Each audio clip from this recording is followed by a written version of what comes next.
Hey everybody, here's the how I did the universal wall charger install. Hopefully you're lucky enough to be have an access point close to your panel. It's obviously the easiest route. You're going to need a 60 amp breaker, and you're going to need 6-gauge wire. So I bought this. This is NIB or something like that. It's designed for underground waterproof burial or something like that, but probably wasn't the best choice. So I would avoid that. Just buy the 6-gauge individual wire. You can get red, black, and white for your neutral, or just 2 black and then just, you know, tape, put some red tape on the black, or just 2 blacks individually. But if you're using anything other than those 2 colors, then you have to tape them. So white is for neutral and then green is for your ground. You see, this is the or copper, straight copper wire. But go with the 6-gauge. If it's a short run, if you go with this, there's some question from what I've read whether or not if it's encapsulated like this, it holds heat, so maybe 6-gauge is not appropriate. 4-gauge is better if you're going to get in Romex or encapsulated like this for continuous use. 6-gauge is proper, but if it's in Romex and continuous use, then questionable as to whether or not it would be 4-gauge. So to me, again, just keep it simple. Go with individual wires like this, and that's about it. So for the whole process basically is just attaching this unit to the wall, drilling holes through the drywall, and fishing the wire up through into your panel. So you have a punch out there, you get a little punch out, and then get a little lock nut. Basically, it clamps down, it attaches to the panel, to the base of the panel, and then it's got another attachment where it you screw down on it, and it holds the wire, and you should have one on this end as well. So you have one going into the panel and then one going in here. So I think I got 3/4 inch for this size and an inch coming into the bottom of the panel. But basically, you know, you measure 16 inches over for your to find your stud. Drill holes into the back of the back panel of this unit. I have other videos that show it as I'm doing it, but this is kind of an overview to start. So drill the 2 holes in the back of your unit here, 2 holes into the into your stud. If you're lucky enough to have a template, use that. If not, you'll have to kind of put the back of the unit up against it. And then you have a section that you need to drill out for your wire to come through. And then that's where I attach the lock nut, or that holding nut to hold the wire in place. And then I had to drill through the 2x4 to fish the wire through there and then through the wall. I mean, there's all kinds of ways you can do it with wire, and you know, but you know, if you're going in a long run, that's a different story. But for me, it was easy to do. I cut out a big enough hole there where I was able to find the wire and pull it through. So that's about it. And then the commissioning procedure, go into your Tesla app, and there's 3 little bars in the top right. Click on that, and my products, and then add a product, and then you get to choose your Tesla Power wall charger. You have a QR code that's on your quick start guide. You scan that, and then it takes you through the steps, hooking it up to Wi-Fi. And hopefully it's going to give you the opportunity to choose your amperage. You want to choose 48 amps as its max amperage to get the most charging capacity out of it. Mine, it had come with 40 amps for some reason. I didn't have those choices. I did it in a different way. It's a little confusing, the commissioning procedure, but if you need help, you can call Tesla, the 800 number, and they'll help you, walk you through it if you're having issues. But there's also a Tesla One app, which apparently is new. Typically it's been used for installers, but they're allowing customers to log in. You use your regular Tesla login, and then you choose installer. And then I chose Tesla wall charger, and then I was able to adjust the amps once I initiated this product through the Tesla One app. I was able to change the settings, and that allowed me to put it to 48 amps. But that's about it. So I'll go through all the steps with individual video clips of the install process. And if it helps you make a decision to buy a Tesla, I'll link my referral code. Give a thumbs up, like, and and hopefully other people can see this video as well.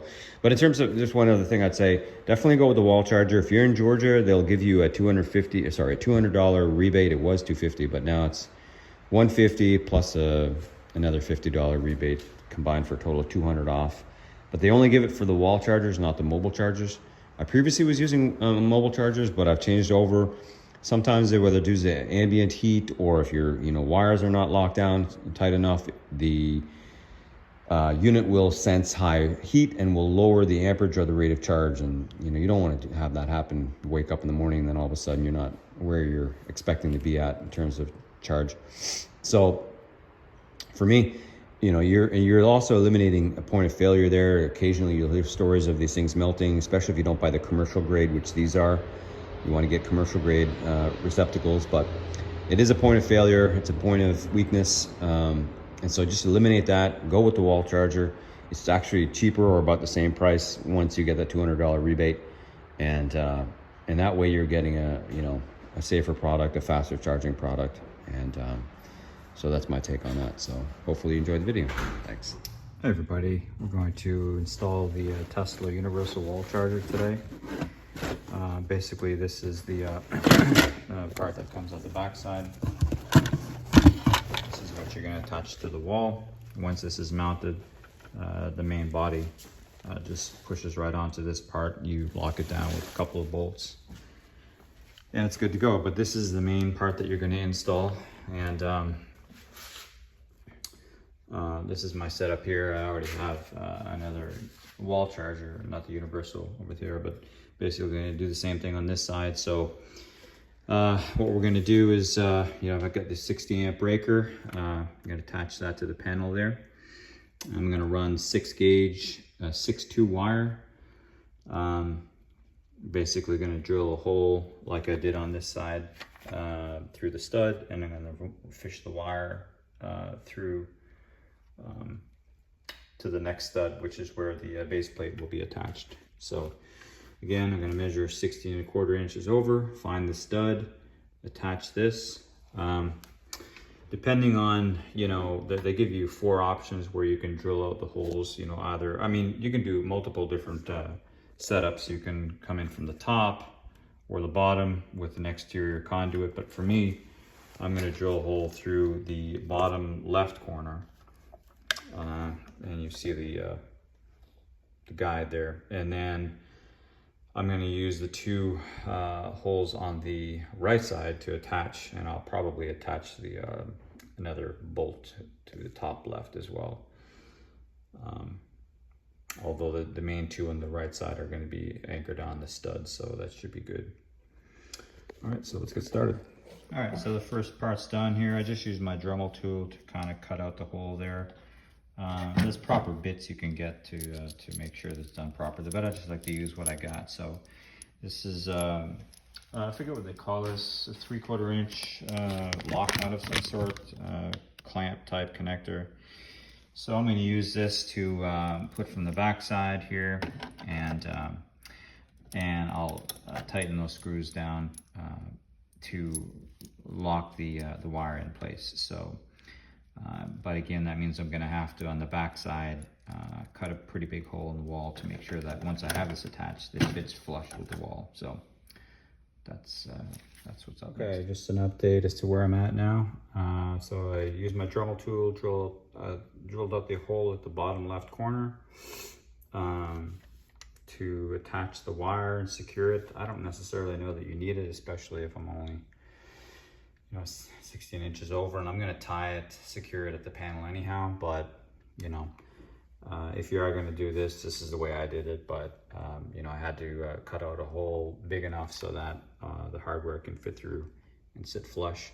But again, I just used my Dremel tool to put the bracket up there, found my holes, measured 16 inches over, found my 2 spots where I'm going to secure it, and then traced out my hole for the for this lock nut here. So at that point, I drilled a 3/4 inch with boring tool just into my drill bit, and I probably would have gone an inch But if you're not using this sort of, if you're just using individual separated wire, 3/4 inch hole would be good enough. But, you know, I had to finagle it, shape the wire so that I could find the opening. There's other ways to fish that through with string and stuff, and, you know, tying a string to it, sucking it with a vacuum or something like that and pulling it through. Or, you know, some sort of wire lead to wire it through and then taped on the other end. So number of different ways you can fish this through, but this is where I'm at now. I'm going to lock this down on the back here, secure it to the wall. I'm going to strip these wires here so they're easier to manipulate and get that tied down. Okay, just an update on some progress. So I stripped the covering off of this. This type of wire, this 6.2, is designed for burial, underground burial, waterproof. So, I mean, it's kind of a pain I like the ability to be able to clamp it down on a flat surface like that, but, you know, the easier thing would just to get the bare wire, 6-gauge wire. It might even be cheaper. You can get a Romex, which is designed for inside, but it's more expensive. So, cheaper route, easier route, probably just individual wires, which I've done on a previous install for my receptacle as well. But basically I had to, you know, with a knife, just slice down the middle, separate the ground wire, which is in the middle.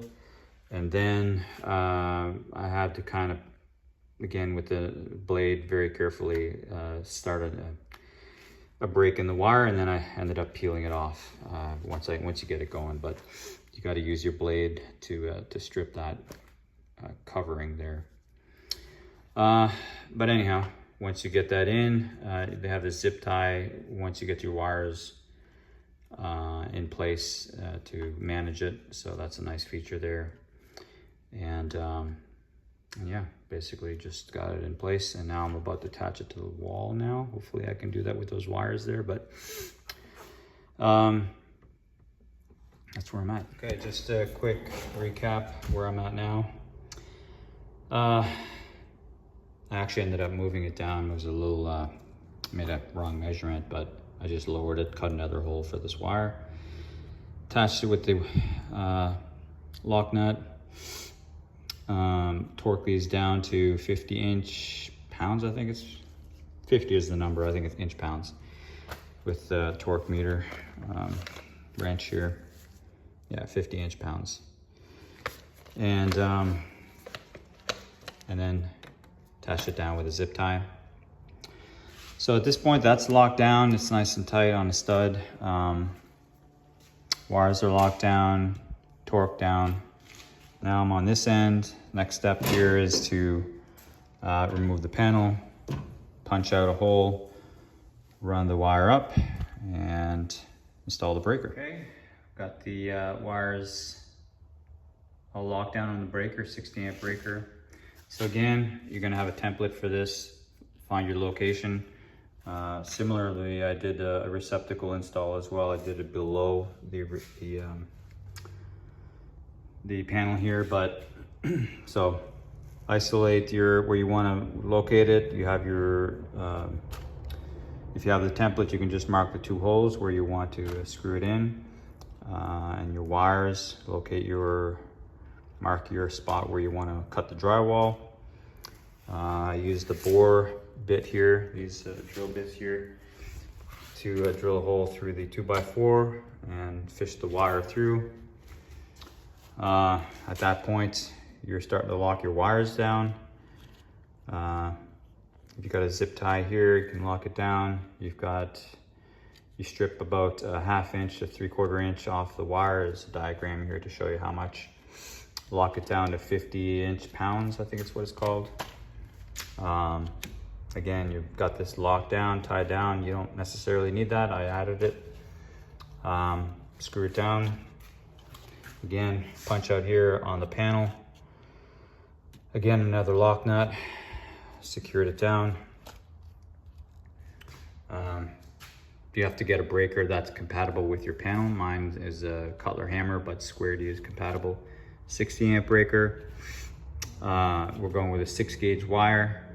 You can either buy them separately, 2 hots or a green or a ground, all 6 gauge. Or you can get them as a unit here with either Romex 6.2 or there's this outdoor coated setup here, but it's kind of a pain to strip, so I would just go with the separate wires. It's probably just as cheap. The Romex is a little expensive, or more expensive. But anyhow, I got 7 feet. It cost me, it's like $2 or $3 a foot, so 20 bucks. The breaker was 20 bucks as well. I just got the home. There's 2 different versions. One's, I think, possibly more industrial grade. I just got the Square D home version. And then you torque these down to, I looked it up, it's 45 inch-pounds. I forget the exact terminology they use, but 45 on the spec, the torque screwdriver. And that's about it. Obviously I had the power cut on the outside to the main panel as I'm working. Better to be safe than sorry. And I'm gonna turn it back on here, put the main panel on, screw it down. There's 2 screws on top, 2 screws on the bottom, and then hook it up to my Wi-Fi and go from there.